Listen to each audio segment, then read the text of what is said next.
ദൈവതിരുനാമത്തിന് മഹത്വം ഉണ്ടായിരിക്കട്ടെ. ഇന്ന് നാം വിചിന്തനം ചെയ്യുന്നത് വിശുദ്ധ മത്തായിയുടെ സുവിശേഷം 5-ാം അധ്യായം 1 മുതൽ 12 വരെയുള്ള തിരുവചനങ്ങളാണ്. സുവിശേഷ ഭാഗ്യങ്ങളെക്കുറിച്ച് യേശു പഠിപ്പിക്കുന്ന വേദഭാഗം.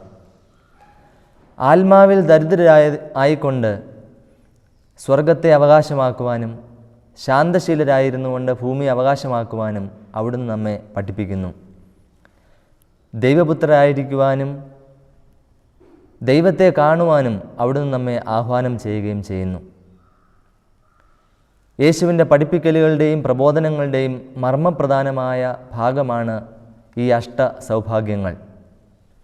യേശു തൻ്റെ പരസ്യജീവിതം ആരംഭിക്കുന്നതും ഈ സുവിശേഷ ഭാഗ്യങ്ങൾ പറഞ്ഞുകൊണ്ടാണ്. ഇന്ന് നാം വിചിന്തനത്തിനെടുക്കുന്നത് ദൈവവചനം ശ്രവിക്കുവാനായി വന്ന ദൈവജന സമൂഹത്തെ യേശു എപ്രകാരമാണ് ഇതിനുവേണ്ടി ഒരുക്കിയത് എന്നാണ് നാം ചിന്തിക്കുന്നത്. 5-ാം അധ്യായം 1-ാം തിരുവചനത്തിൽ നാം കാണുന്നു, ജനക്കൂട്ടത്തെ കണ്ടപ്പോൾ യേശു മലമുകളിലേക്ക് കയറി. 5-ാം അധ്യായത്തിന് മുൻപ്, അതായത് 4-ാം അധ്യായത്തിൻ്റെ അവസാന ഭാഗത്ത് നാം കാണുന്നത് യേശു തൻ്റെ പഠിപ്പിക്കലുകൾ നടത്തുന്നതാണ്. ഗലീലി മുഴുവൻ ചുറ്റി സഞ്ചരിച്ചുകൊണ്ട് ദൈവരാജ്യം പ്രസംഗിക്കുകയും രോഗികളെ സുഖപ്പെടുത്തുകയും ചെയ്യുന്നു. അവൻ്റെ കീർത്തി സിറിയയിലെങ്ങും വ്യാപിച്ചു.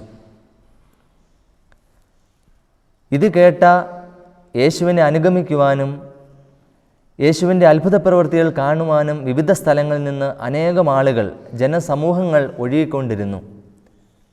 ഇതിൻ്റെ ബാക്കി പത്രമാണ് 5-ാം അധ്യായം ആരംഭത്തിൽ നാം കാണുന്നത്. ജനക്കൂട്ടത്തെ, ഈ വലിയ ഒരു ജനക്കൂട്ടത്തെ കണ്ടുകൊണ്ട് യേശു മലമുകളിലേക്ക് കയറുന്നു. എന്താണ് മലമുകളിൻ്റെ പ്രത്യേകത എന്ന് നമുക്കറിയാം.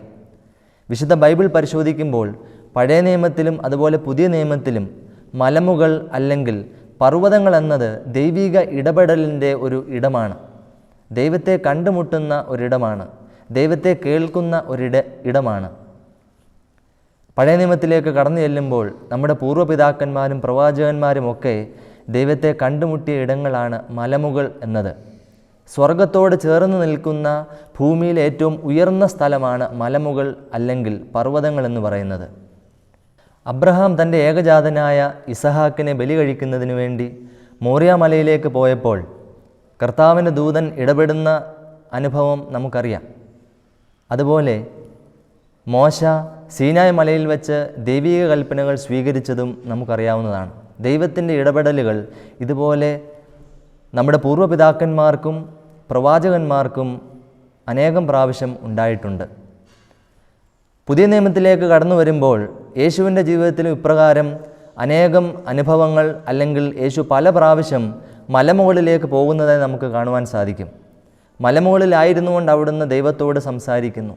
മലമുകളിലായിരുന്നപ്പോഴാണ് രൂപാന്തരീകരണം സംഭവിക്കുന്നത്. മലമുകളിലായിരുന്നുകൊണ്ടാണ് ശിഷ്യന്മാരെ തിരഞ്ഞെടുക്കുന്നത്.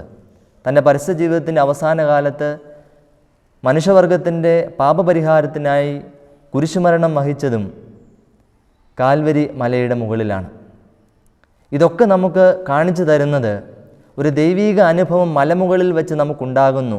ദൈവത്തിൻ്റെ ഇടപെടലുകൾ നമ്മുടെ ജീവിതത്തിൽ ഉണ്ടാകുന്നത് ഈ മലയുടെ അനുഭവം ഉണ്ടാകുമ്പോഴാണ്. ഒരു ഉയർന്ന അനുഭവം നമ്മുടെ ജീവിതത്തിൽ ഉണ്ടാകുമ്പോഴാണ്.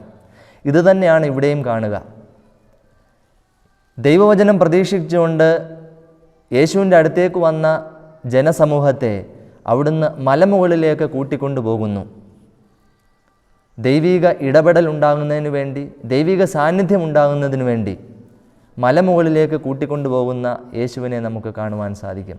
ഇതാണ് ദൈവവചനം സ്വീകരിക്കുന്നതിന് വേണ്ടി ജനങ്ങളെ ഒരുക്കുന്നതിനുള്ള ഒരു ഇടമായി ദൈവം കണ്ടെത്തുന്നത്. പ്രിയമുള്ളവരെ, യേശു കാണിച്ചു തരുന്ന ഈ മാതൃക യേശു തന്നെ നമുക്ക് പറഞ്ഞു തരുന്നുണ്ട്. വിശുദ്ധ മത്തായിയുടെ സുവിശേഷം 11-ാം അധ്യായം 29-ാം തിരുവചനത്തിൽ, നിങ്ങൾ എന്നെ കണ്ടു പഠിക്കുവിൻ, ഞാൻ ശാന്തശീലനും വിനീത ഹൃദയനുമാണ്, നിങ്ങൾ എന്നെ കണ്ടു പഠിക്കുവിൻ. ഈ ഒരു മാതൃകയാണ് യേശു നമുക്ക് കാണിച്ചു തരിക. യേശുവിനെ പിൻചെല്ലുവാനായി വിളിക്കപ്പെട്ടിരിക്കുന്ന നാമും ഇതേ മാതൃക പിന്തുടരേണ്ടവരാണ്. നാം കടന്നു ചെല്ലുന്ന ഇടങ്ങൾ, നമ്മെ കണ്ടുമുട്ടുന്ന വ്യക്തികൾ, ഇവരെയൊക്കെ ദൈവീക അനുഭവത്തിലേക്ക് നയിക്കുവാനാണ് നമ്മെല്ലാം ദൈവം വിളിച്ചിരിക്കുന്നത്. ക്രിസ്ത്യാനികളായ നാം ഏവരുടെയും ദൗത്യമെന്ന് പറയുന്നതും ഇതുതന്നെയാണ്. ദൈവീക അനുഭവം മറ്റുള്ളവർക്ക് കൊടുക്കുക. നാം ശുശ്രൂഷ ചെയ്യുന്ന ഇടങ്ങൾ, ദേവാലയങ്ങൾ, നാം കടന്നു ചെല്ലുന്ന ഇടങ്ങൾ, മിഷൻ മേഖലകളിൽ, ഇവിടെയൊക്കെ നമ്മെ അന്വേഷിച്ച് വരുന്നവർക്ക്, ദൈവത്തെ അന്വേഷിച്ച് വരുന്നവർക്ക് ഒരു ദൈവിക അനുഭവം കൊടുക്കുവാൻ നമുക്ക് സാധിക്കണം. ഇതാണ് ഇന്നത്തെ സുവിശേഷത്തിലൂടെ തിരുസഭ നമ്മോട് ആവശ്യപ്പെടുന്നത്. യേശുനാഥൻ കാണിച്ചു തരുന്ന മാതൃകയും ഇതുതന്നെയാണ്. മറ്റുള്ളവർക്ക് ദൈവിക അനുഭവം കൊടുക്കുക, ദൈവത്തെ കൊടുക്കുക എന്നുള്ളത്. സ്നേഹമുള്ളവരെ, ഈ ഒരു ചിന്ത നമ്മെ ഇന്നത്തെ ദിവസം നയിക്കട്ടെ. ഇതിനുവേണ്ടിയാണ് നാം വിളിക്കപ്പെട്ടിരിക്കുന്നതും നമ്മുടെ ദൗത്യവും. ഇതിനുള്ള കൃപകൾ ധാരാളമായി നമ്മുടെ ജീവിതത്തിൽ ലഭിക്കുന്നതിന് സർവശക്തനായ ദൈവം നമ്മെ ഓരോരുത്തരെയും ധാരാളമായി അനുഗ്രഹിക്കട്ടെ.